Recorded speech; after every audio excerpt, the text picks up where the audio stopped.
नमस्कार, मी प्रशांत कदम. मराठा आरक्षणाचा विषय खरं तर गेल्या दशकभरापासूनच सातत्यानं गाजतोय. त्याच्यावरती वेगवेगळी उत्तरं शोधण्याचा प्रयत्न त्या सरकारांनी केला.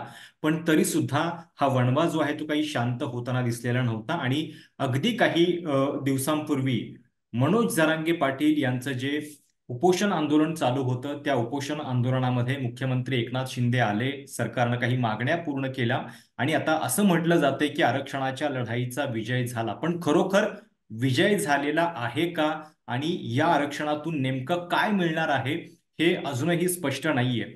याच सगळ्या संदर्भात बातचीत करण्यासाठी संभाजी ब्रिगेडचे नेते आणि मराठा आरक्षणाच्या एकूणच लढाईमध्ये अगदी पहिल्यापासून काम करणारे प्रवीण गायकवाड आता माझ्यासोबत आहेत. आपण त्यांच्याशी बातचीत करणार आहोत आणि या सगळ्या विषयाच्या संदर्भातलं जे काही विश्लेषण आहे ते थोडक्यात समजून घेणार आहोत आणि काय नेमकी परिस्थिती आहे ही त्यांच्याकडून समजून घेणार आहोत.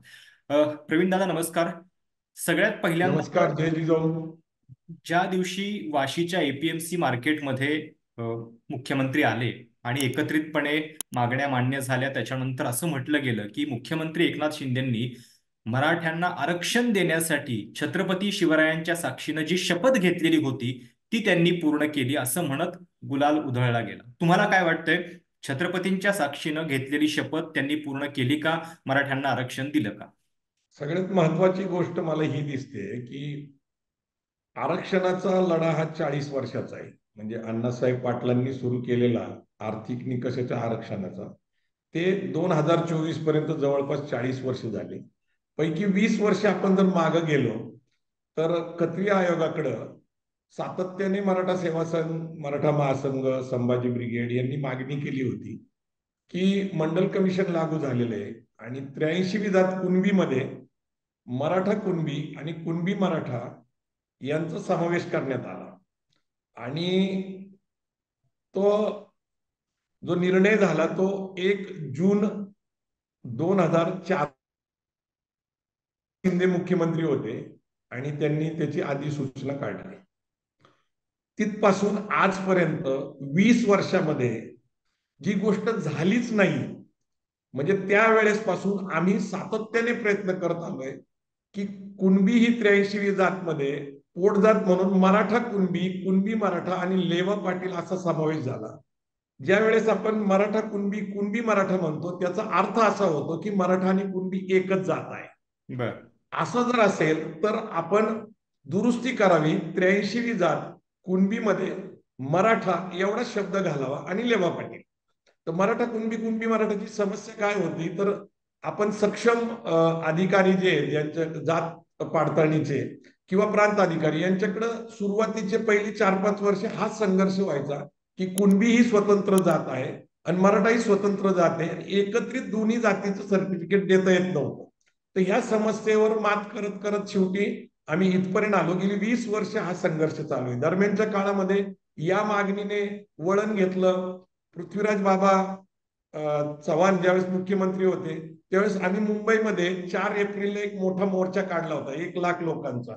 तर त्याचा दबाव झाल्यानंतर मराठा समाजाला एक आरक्षणाचा न्याय द्यावा म्हणून नारायण राणे समिती स्थापन केली. नारायण राणे समितीने अभ्यास केला आणि त्यांनी 50%च्या वर 16% आरक्षण दिलं. जर अधिसूचना काढून न्याय मिळाला असेल तर ती सगळ्यात सोपी गोष्ट होती ना.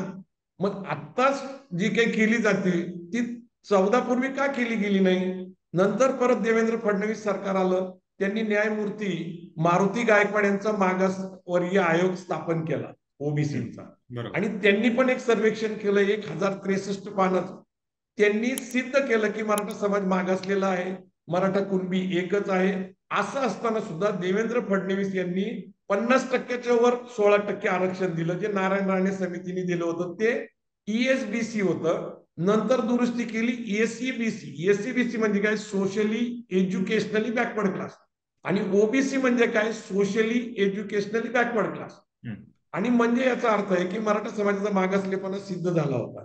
परंतु 50%च्या वर का दिलं गेलं तर 52% ओबीसींना 27% आरक्षण मिळते, म्हणजे त्यांचा कोठा 25%ने कमी होतो, म्हणजे 50% एकूण कमी मिळते.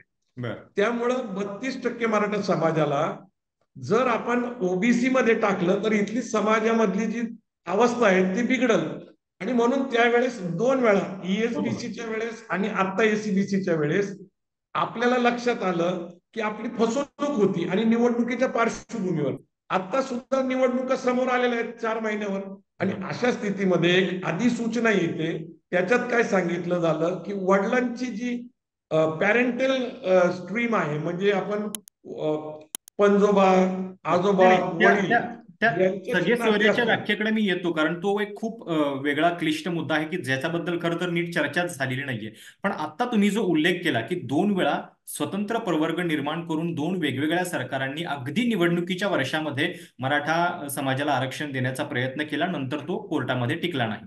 आता असं म्हटलं जातंय की जरांगेंच्या या आंदोलनामुळं त्या आरक्षणामध्ये एक वेगळाच पर्याय पहिल्यांदाच आला, की म्हणजे वेगळा प्रवर्ग करण्याची गरज नाहीये, तर कुणबी म्हणूनच आरक्षण मिळण्यासाठीचा मार्ग जो आहे तो उपलब्ध करून दिला. किमान हे या आंदोलनाचं फलित मानायला तुम्ही तयार आहात का? आणि सरकार जे म्हणतंय की 54 लाख नोंदी, त्याच्याबद्दल खरं तर आपल्याला म्हणजे आकडाच कळलेला नाहीये की त्या आधीच्या आहेत की जुन्या आहेत. ते सरकार पण अजून सांगत नाहीये. पण किमान एक वेगळा पर्याय या निमित्तानं समोर आला असं वाटतंय तुम्हाला? नाही, 83वी जात जी आहे कुणबी, ही सगळ्यात पहिला जो आयोग होता 1955चा काका कालेलकर आयोग, त्याच्यामध्ये कुणबी जात होती. आणि कुणबी विदर्भात, खानदेशामध्ये, कोकणामध्ये आणि 1 जून 2004च्या निर्णयानंतर मराठा आणि कुणबी, पूर्वीची कुणबी नोंद असलेली नंतर मराठा असलेली, यांना पश्चिम महाराष्ट्रामध्ये सर्टिफिकेट मिळायला लागले. मंडल कमिशन मध्ये सुद्धा कुणबी जात कायम होती. त्याच्यामुळं आत्ता काही नवीन झालंय कुणबीचा पर्याय, ही गोष्ट काही खरी नाही. संपूर्ण महाराष्ट्राचं सर्वेक्षण झालं, 54 लाख नोंदी सापडल्या, आता ते 57 लाख म्हणतात.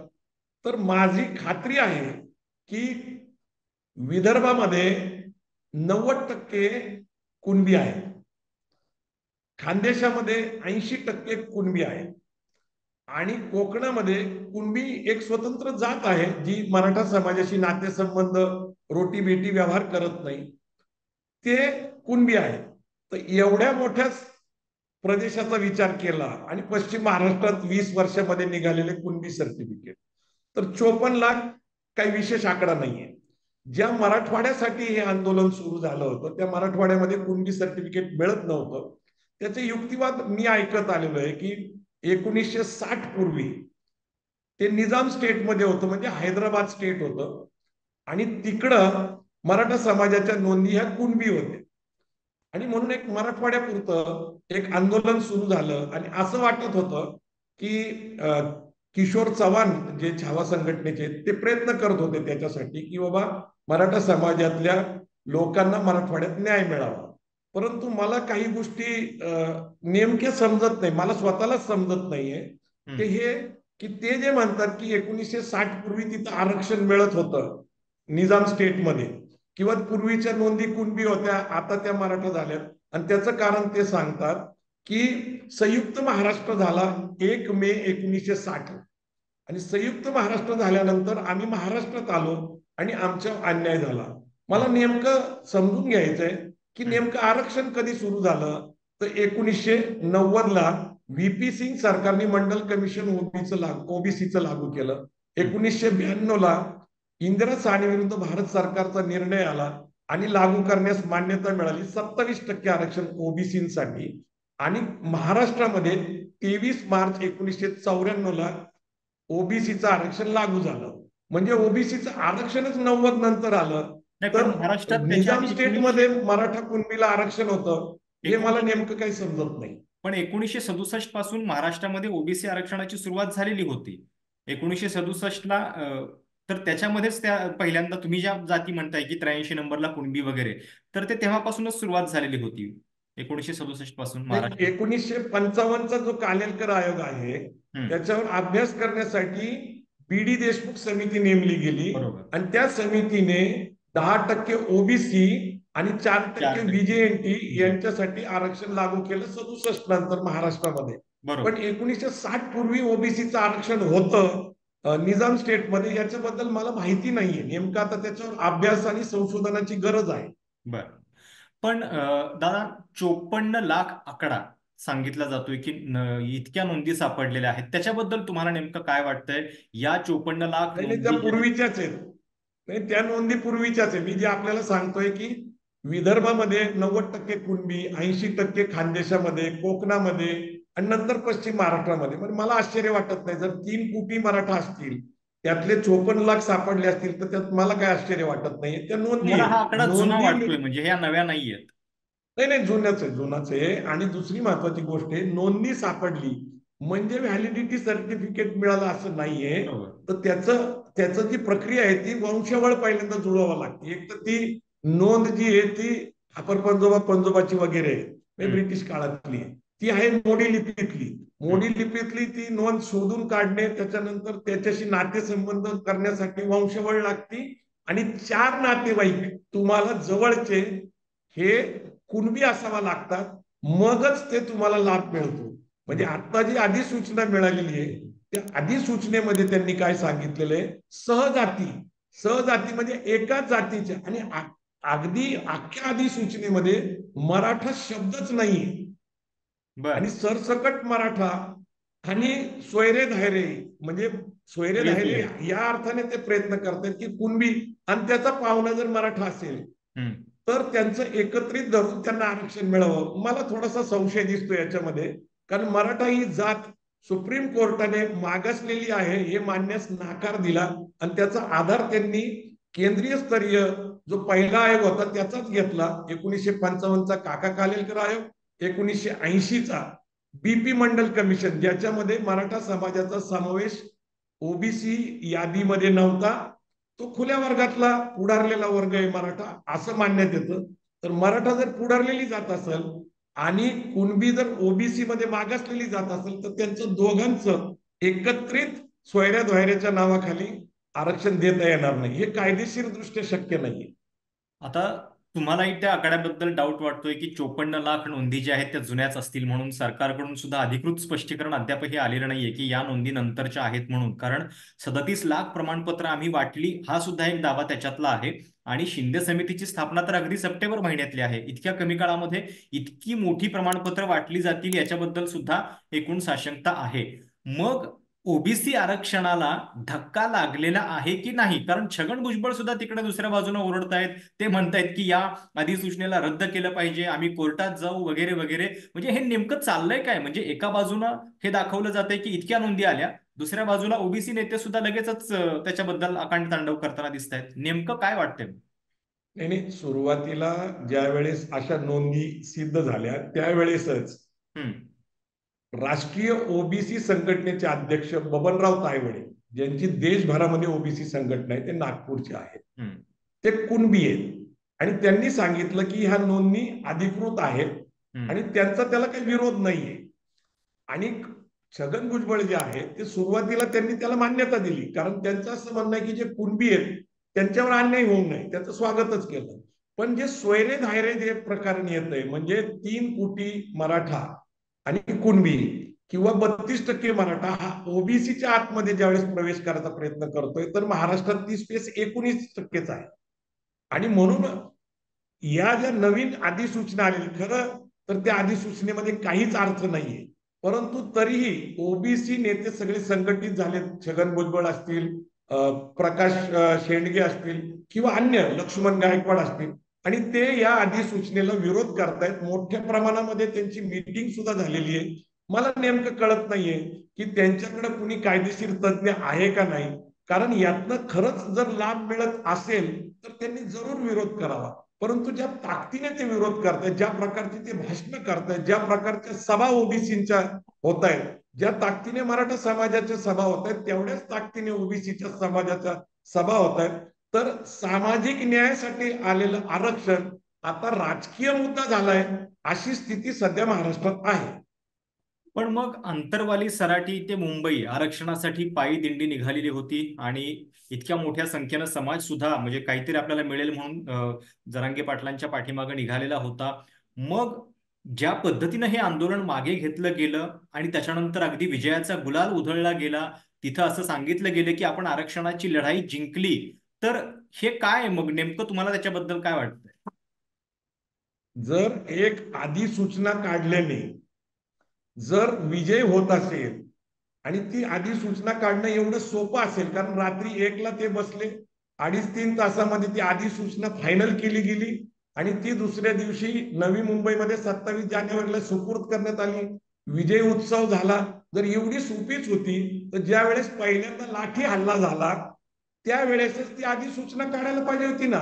मग इतके दिवस ते आंदोलन लांबवलं गेलं, इतक्या मोठमोठ्या सभा महाराष्ट्रामध्ये झाल्या, एवढा प्रचंड खर्च झाला, एवढे पायी लोक मुंबईकडे चालत गेले आणि मग एका रात्रीत असं काय झालं? असं कुठला अभ्यास झाला, असा कुठला कायद्याचं संशोधन झालं ज्याच्यातनं ही अधिसूचना काढली आणि त्यातनं आम्ही विजय उत्सव साजरा करतो? मला आरक्षणाचे आंदोलनकर्ते प्रामाणिक आहेत, भोळे आहेत, भाबडे आहेत, त्यांना आशा वाटते. परंतु प्रॉब्लेम आहे की त्या अधिसूचनेमध्ये सरसकट मराठा समाजाला न्याय किंवा कुणबी समाजाला न्याय मिळण्याची शक्यता बिलकुल नाहीये. कारण तेच तेच प्रश्न आहे की 2012ला जो जी आर निघाला होता, जी अधिसूचना निघाली होती, त्याच्यात कुठलंही नवीन दिसत नाही. मी काल सरकारी कार्यालयामध्ये जाऊन अधिकृत सुपर क्लास 1 ऑफिसर बरोबर चर्चा केली, कारण त्यांच्याच ऑफिसमध्ये मी ती डाउनलोड केली अधिसूचना 2012ची आणि आत्ताची.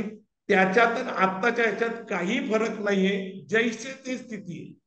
पण आता जरांगे पाटलांच्या समर्थकांकडून जो युक्तिवाद होतोय, म्हणजे सोशल मीडियावरती सुद्धा सांगितलं जात आहे की अ, कुणबी प्रमाणपत्र मिळण्याची जी काही पद्धत आहे ती या सगळ्या आंदोलनामुळे सुलभ झालेली आहे. हा एक पहिला टप्पा आहे असं ते सांगतायत आणि या माध्यमातून प्रक्रिया जी आहे ती अधिकाधिक सुलभ होत जाईल आणि बऱ्याच मोठ्या संख्येनं मराठा समाज जो आहे तो कुणबी प्रमाणपत्र मिळवू शकेल, आरक्षण मिळवू शकेल, हा त्यांचा दावा आहे. दुसरीकडे इतर पद्धतीने आरक्षण मिळवण्याचे मार्ग जे आहेत ते खुले आहेतच, पण किमान या बाबतीमध्ये या आंदोलनानं एक टप्पा गाठलेला आहे असं त्यांचा दावा आहे. आणि सोबत मग तुम्ही जेव्हा आता या आरक्षणाबद्दल बोलताय तेव्हा काँग्रेस राष्ट्रवादीच्या जवळचे आहात म्हणून विरोधात बोलताय का, हा सुद्धा एक प्रश्न त्याच्याबद्दल निर्माण होतो.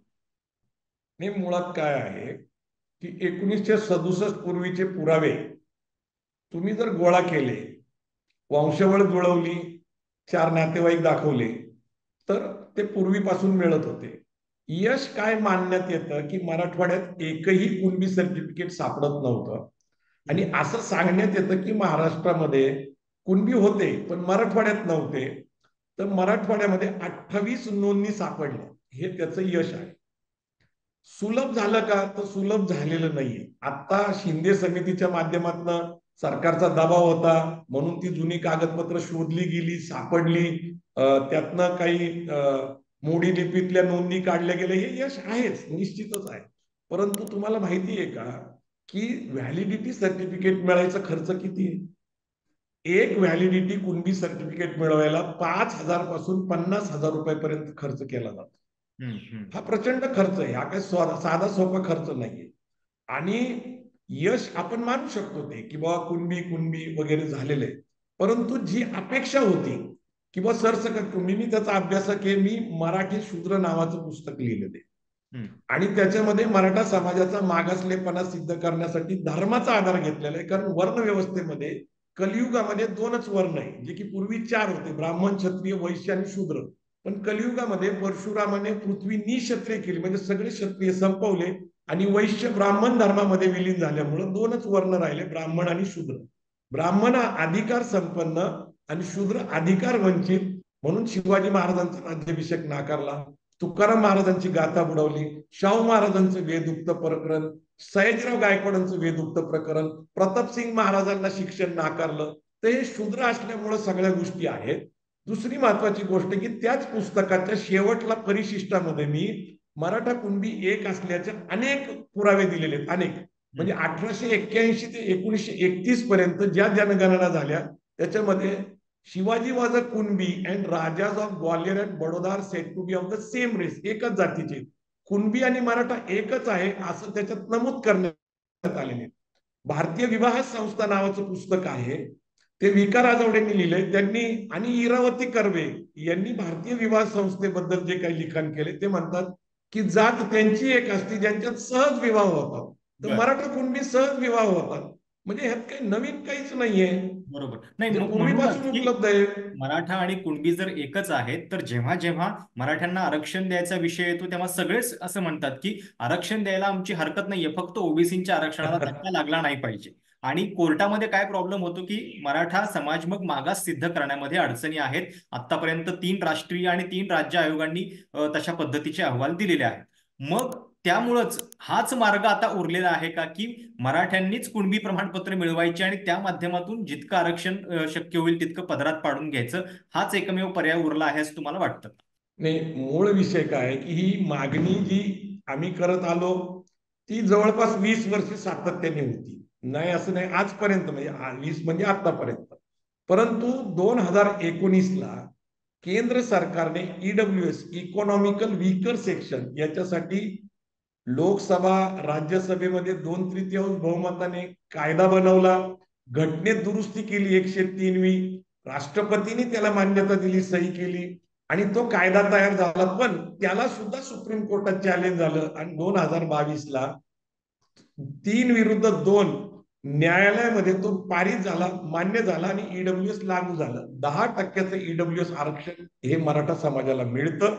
महाराष्ट्रामध्ये मराठा समाजाच्या लोकांनी आतापर्यंत 8.5% नोकरीमध्ये, 7.5% शिक्षणामध्ये याच्यात आपला वाटा उचललेला आहे, म्हणजे त्यांना तो लाभ मिळालेला आहे. आता ओबीसी का विरोध करतात, तर मुळात तुम्हाला मी सांगितलं की 52% म्हणजे 3743 जाती देशभरात आहेत. महाराष्ट्रात जवळपास 380 जाती आहेत. आणि मग महाराष्ट्रामध्ये काय झालंय की व्हीजेएनटी, एनटी, अ ब क ड यांना 11%, 27%तलं म्हणजे महाराष्ट्रात 30% आणि 19%च ओबीसी आहेत. त्याच्यामध्ये जवळपास 300-350 जाती आहेत. मग त्यांना असं वाटतं की आमचा वाटा तुम्ही घेताय. आता असंही मानण्यात येतं की राजकीय जे आरक्षण आहे स्थानिक स्वराज्य संस्थेमधलं, त्याचा लाभ काही मराठा लोकांना मिळावा म्हणून ते ओबीसीचं आरक्षण मागतायत. कारण ईडब्ल्यूएस मध्ये तसं नाहीये. नाही, बरोबर. ईडब्ल्यूएसचं सगळ्यात सुरक्षित आरक्षण काय आहे मी तुम्हाला सांगतो. एससी, एसटी, ओबीसी ज्यांना मागासलेपणाचं आरक्षण मिळतं त्यांना खुल्या वर्गातील ईडब्ल्यूएस मध्ये आरक्षण मिळत नाही, ते सुरक्षित आहे. जसं मराठा आणि कुणबी एकच आहे आपण म्हटलं, तर कुणबी ओबीसी मध्ये जातात, ती ओबीसी मधली सगळ्यात वरची जात आहे. आणि मराठा खुल्या वर्गात जातो, ईडब्ल्यूएस मध्ये ती सगळ्यात खालची जात आहे. त्याच्यावर काय असतं, आणि ब्राह्मण आहेत आणि बाकी मग धर्म जैन आहे, शीख आहे, ख्रिश्चन आहे, मुस्लिम आहे, ज्याचे उच्चवर्णीय जाती त्यांच्यातले. पण त्यात फार स्पर्धा नाहीये. आपल्याला ईडब्ल्यूएस ची स्पेस मोठी आहे. मी तुम्हाला एक गोष्ट नमूद करतो की 19 पूर्वी जाट आंदोलन करत होते हरियाणामध्ये, गुजरातमध्ये पटेल, राजस्थानमध्ये गुज्जर, आंध्र प्रदेशमध्ये कप्पू, महाराष्ट्रामध्ये मराठा. ही आंदोलनं एवढी मोठी पेटली होती, ती आता आपल्याला दिसतात तशीच होती. म्हणजे गुज्जरांचं आंदोलन, पटेलांचं आंदोलन, हे सगळं आपण पाहिलेलं आहे. परंतु आता मागच्या 5-6 वर्षामध्ये एकही या समुदायाने आंदोलन केलेलं दिसत नाही. कारण ईडब्ल्यूएस बरोबर ते समाधानी आहे. मराठा समाज नशीबवान आहे, कारण त्याला कुणबी म्हणून 1967 पूर्वीचं जर नोंद मिळाली तर ते आरक्षण मिळतंय. आता ते नको असेल आणि मराठा म्हणूनच पाहिजे असेल तर त्यांना ईडब्ल्यूएसचं आरक्षण मिळतंय. एक नमूद मला करायचंय की नेमकं काय कन्फ्युजन आहे. मराठा ही जात आहे, तसंच मराठा हा समूह आहे. याचं कारण असं आहे की आपल्या राष्ट्रगीतामध्ये समूह या अर्थाने मराठा शब्द आलाय. पंजाब, सिंध, गुजरात आणि मराठा. तर हे आपण लक्षात घेतलं पाहिजे की 2 गोष्टीने मराठा हा शब्द वापरला जातो, समूहवाचक आणि जात म्हणून. तसंच कुणबीचं आहे. कुणबीचं काय आहे, कुणबी ही आयडेंटिफाईड जात आहे आणि ती कोकणामध्ये आहे. तसेच विदर्भामध्ये चंद्रपूर, गडचिरोलीमध्ये 42 जाती आहेत. किरमिरे नावाच्या एका लेखकांनी त्या जातीचा अभ्यास केला, तर 42 जाती आहेत. म्हणजे घाटोळे कुणबी, तिरळे कुणबी, बावणे कुणबी, अशा 42 जाती आहेत. तर कुणबी ही जात पण आहे, पण कुणबी हा व्यवसाय सुद्धा आहे. जसं कुंभार, बरोबर. लोहार, सुतार. मराठा कुणबी आपल्याला का दिसतं, जर मराठा समाजाच्या माणसाला जनगणना करताना काही चौकशी केली गेली आणि त्या काळामध्ये असं घडलं असण्याची शक्यता आहे की तुमची जात काय, मराठा, व्यवसाय काय, शेती. तर शेती म्हणजेच कुणबी, कुणबवा, कुणबवा म्हणजे शेती. आणि कुणबी हा शब्द हा व्यवसाय म्हणून पण आला, जात म्हणून पण आला. त्यामुळं मराठा कुणबी हा जो आरक्षणाचा लाभ मिळतो तो व्यवसाय म्हणून मिळतो. मराठा ही जात जी आहे ती लढवई जात आहे, क्षत्रिय जात आहे, जिने अनेक वेळा मुलतगिरी केलेली आहे, ज्याला आपण मावळे म्हणतो शिवाजी महाराजांची. हं. पण तर मराठा समाजाला ईडब्ल्यूएसचा आरक्षणचा मोठा लाभ होतो, हे आपण नीट लक्षात घेतलं पाहिजे. पण ईडब्ल्यूएस मध्ये सुद्धा काही अटी आहेत. 5 एकर जमिनीची मर्यादा आहे. त्याच्यानंतर काहीतरी फ्लॅट संदर्भात सुद्धा काही ठराविक क्षेत्र जे आहे ते असेल तर तुम्हाला लाभ मिळत नाही. मग हे आपण म्हणजे जरी त्या अटी असल्या तरी मराठा समाजाला ईडब्ल्यूएस ची उपयुक्तता वाटत का नाहीये मग, किंवा ती सांगण्यामध्ये कमी पडलो का, की ज्याच्यामुळे हा आरक्षणाचा प्रश्न अजूनही त्यांना हवा हवासा वाटतोय? काय नेमकं होतंय मग त्या बाबतीत? नाही नाही, ईडब्ल्यूएस बाबतीत जागृती फार कमी आहे. आणि ती खरं तर सरकारची जबाबदारी होती की ईडब्ल्यूएस लागू झाल्यानंतर मराठा समाजाला हे सांगणं गरजेचं आहे. संभाजी ब्रिगेड एकमेव संघटना आहे की त्याच्याबद्दल जागृती करते.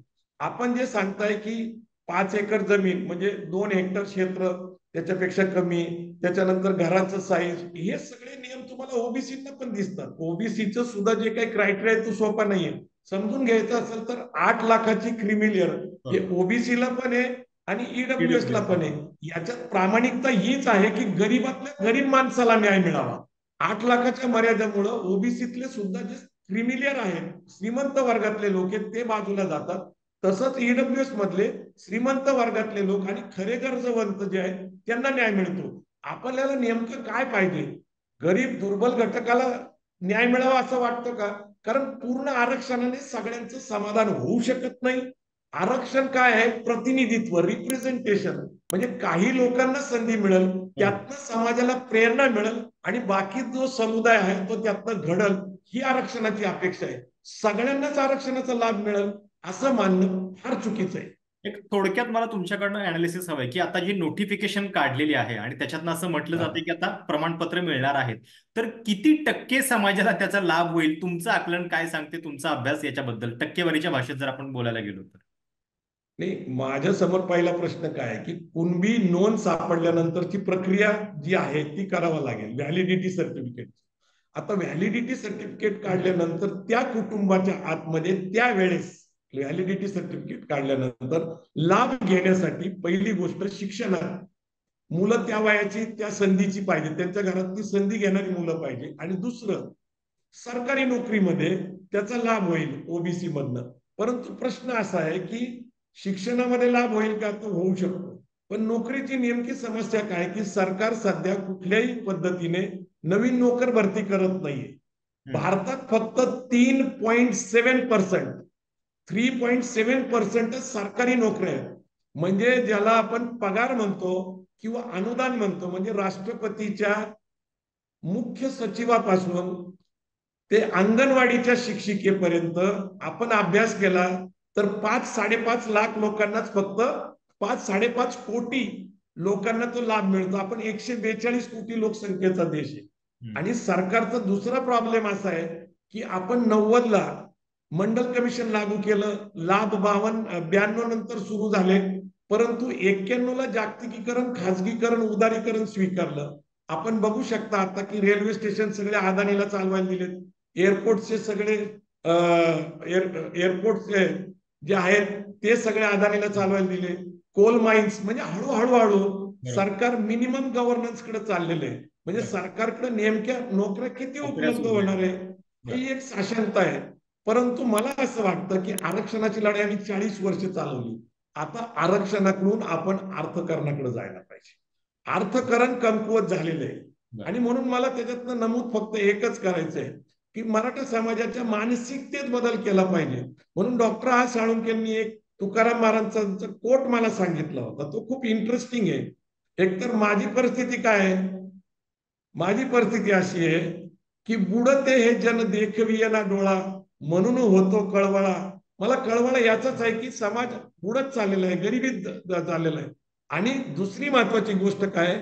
सत्य असत्याशी मन केले ग्वाही, सत्य असत्याशी मन केले ग्वाही, मानियले नाही बहुमता. आपण 21व्या शतकामध्ये 2024 मध्ये बोलतोय आणि आरक्षणाचा मुद्दा जवळपास 40 वर्षाचा आहे. म्हणून डॉक्टर आ साळुंखेंनी जे सांगितलं ते खूप मला भावलंय आणि म्हणून मी सांगतो मुद्दाम.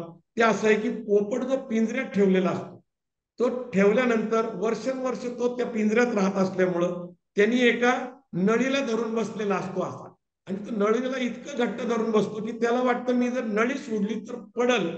म्हणजे त्याला ह्याचा विसर पडलेला आहे की आपल्याला दोन पंख आहेत, आपण उडू शकतो. म्हणजे तुम्ही पिंजऱ्यातल्या पोपटाला बाहेर जरी सोडला तरी तो जमिनीवरच जातो, त्याला विसर पडतो. अशी स्थिती झालेली आहे मराठा समाजाची. त्यांनी त्या नळीला धरून ठेवलंय आरक्षण म्हणून. म्हणून तुकाराम महाराज काय म्हणतात, शुके नलिकेशी गोविले पाय. म्हणजे नळीला घट्ट धरून बसलाय पोपट. शुके बरोबर. नलिकेशी गोविले पाय, विसरून गेले पक्ष दोन्ही. मराठा समाजाने ज्या या देशामध्ये 110 वर्ष राज्य केलं, दिल्लीचं तख्त ताब्यात ठेवलं, आटके पार झेंडे लावले, एवढं वैभवशाली इतिहास आहे आमचा. छत्रपती शिवाजी महाराज, संभाजी महाराज आमची प्रेरणा आहे, शाहू महाराज आमची प्रेरणा आहे, महात्मा ज्योतिबा फुले, शाहू महाराज, सयाजीराव गायकवाड, बाबासाहेब आंबेडकर यांनी हा देश घडवलेला आहे, समता, बंधुता, न्याय, स्वातंत्र्याचा. परंतु विचारात बदल केला पाहिजे. तुकाराम महाराज काय म्हणतात, जोडून या धन उत्तम व्यवहारे, उदास विचारे वेचक. जैन, सिंधी, गुजराती, मारवाडी लोक आपण काय म्हणतो, त्यांच्या रक्तात व्यवसाय, त्यांच्या रक्तात व्यवसाय नाही. त्यांच्या रक्तात, तुमच्या रक्तामध्ये ए पॉझिटिव्ह, बी पॉझिटिव्ह, ओ निगेटिव्ह, ओ पॉझिटिव्ह हेच रक्त गट आहेत. त्यांच्यात आणि तुमच्यात फरक एवढाच आहे, तो मानसिकतेचा आहे. ते सतत अर्थकारणाचा विचार करतात, उद्योजकतेचा विचार करतात, व्यवसायाचा विचार करतात. मग प्रश्न असा, ज्या मराठ्यांनी मुलुकगिरी केली, ज्यांनी या देशावर पूर्ण राज्य केलं, आज मला असं वाटतं की ज्या छत्रपती शिवाजी महाराजांच्या प्रेरणेने स्वराज्य निर्माण झालं, शिवाजी महाराजांच्या स्वराज्याची कल्पना अहत तंजावर तहत पेशावर, अवघा मुलूक आपला, एवढा मोठा व्यापक त्या काळामध्ये विचार होता शिवाजी महाराजांचा, तंजावर पासून पेशावर पर्यंत. पण आज जर शिवाजी महाराज आले तर मी कल्पना करतो की जागतिकीकरणामध्ये 21व्या शतकामध्ये आपण जागतिकीकरण स्वीकारलेले. आणि मला असं वाटतं आता स्पर्धा जगाची आहे. 21व्या शतकामध्ये आधुनिक तंत्रज्ञान आलेलं आहे. आता आर्टिफिशियल इंटेलिजन्सला आपल्याला समोर जावं लागेल.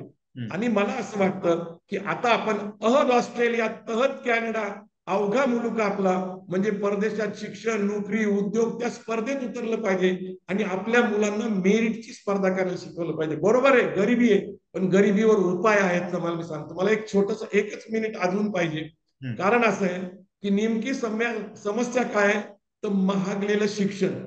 शिक्षण महागलं कशामुळं, तर खाजगीकरणातनं. खाजगीकरणातनं डिप्लोमा कॉलेज आले, इंजिनिअरिंग कॉलेज आले, मेडिकल कॉलेज आले, आर्किटेक्चर कॉलेज आले, लॉ कॉलेज आले. आता नेमकं काय झालं की फी स्ट्रक्चर जे आहे ते, शिक्षण जे आपल्याला सरकारी कॉलेजमध्ये मिळतं त्याच्या फी स्ट्रक्चरमध्ये आणि खाजगीच्या फी स्ट्रक्चरमध्ये 5 पट फरक आहे. त्याच्यानंतर डोनेशन आपल्याला द्यावं लागतं. अगदी आपल्याला नर्सरीला ऍडमिशन घ्यायचं म्हटलं पुणे, मुंबई, नाशिक, औरंगाबाद मध्ये, तर नर्सरीच्या मुलाला ऍडमिशन घ्यायला डोनेशन द्यावं लागतं. म्हणजे महागलेलं शिक्षण आहे ते पहिल्यांदा अशा स्थितीत आणलं पाहिजे की ते अफोर्डेबल झालं पाहिजे, परवडणारं आणि दर्जेदार शिक्षणाचा माझा पहिला आग्रह आहे. म्हणजे 50% आरक्षणाचा जो मुद्दा आहे तो दर्जेदार शिक्षण आणि माफक दरातलं शिक्षण, हे शक्य आहे का महाराष्ट्रामध्ये, तर ते शक्य आहे. याचं कारण असं आहे की जीएसटी आल्यानंतर महाराष्ट्राच्या बजेटमध्ये 2 लाख कोटी रुपये वाढलेले.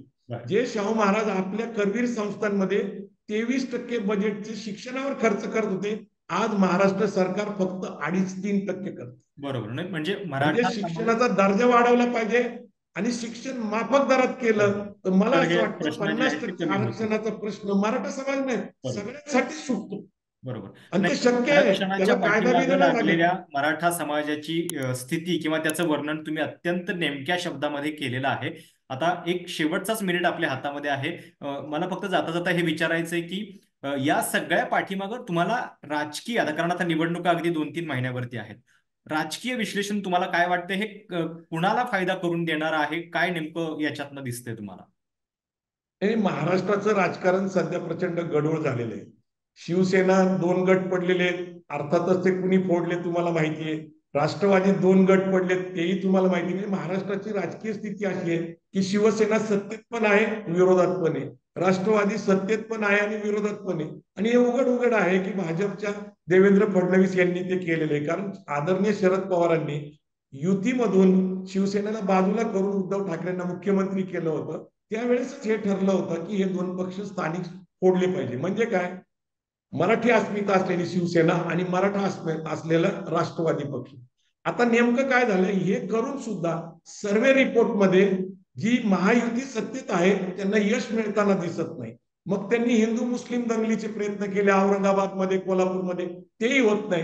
आणि मग आयतच आरक्षणाचं आंदोलन त्यांना मिळालं.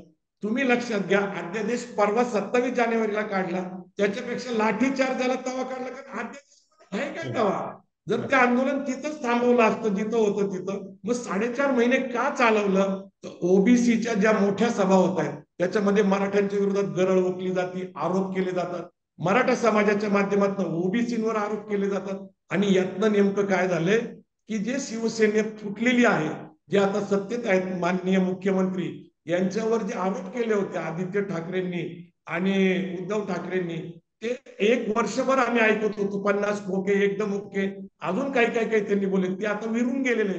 बरं, आज म्हणजे थोडक्यात प्रतिमा मुख्यमंत्र्यांची उजळलेली आहे आणि देवेंद्र फडणवीसांनी डाव साधलेला आहे. ओबीसींना त्यांनी सांगितलंय की ओबीसी हे बीजेपीचा डीएनए DNA. आहे, बरं, मूळ आधार आहे. तुम्हाला ही एकत्रित खेळी वाटतेय त्यांची. तर ही राजकीयच खेळी आहे, राजकारणच आहे, 100% राजकारण आहे. तर हे होते प्रवीण गायकवाड आणि मराठा आरक्षणाच्या प्रश्नावरून जे सगळं चालू आहे त्याच्याबद्दल त्यांची अगदी परखड रोखठोक मतं जी आहेत ती आपण ऐकलीत. त्यांचं म्हणणं आहे की ईडब्ल्यूएस अंतर्गतलं जे आरक्षण आहे ते मराठा समाजासाठी योग्य आहे आणि आरक्षणाच्या पाठीशी न पडता मराठा समाजानं इतर संधींचा आणि आर्थिक प्रगतीचा विचार जो आहे तो देखील केलेला आहे. हा व्हिडिओ तुम्हाला कसा वाटला? तुमच्या काही कमेंट्स असतील तर त्यांचं स्वागत आहे. चॅनल सबस्क्राईब करायला विसरू नका. धन्यवाद. जय जिजाऊ, जय शिवराय.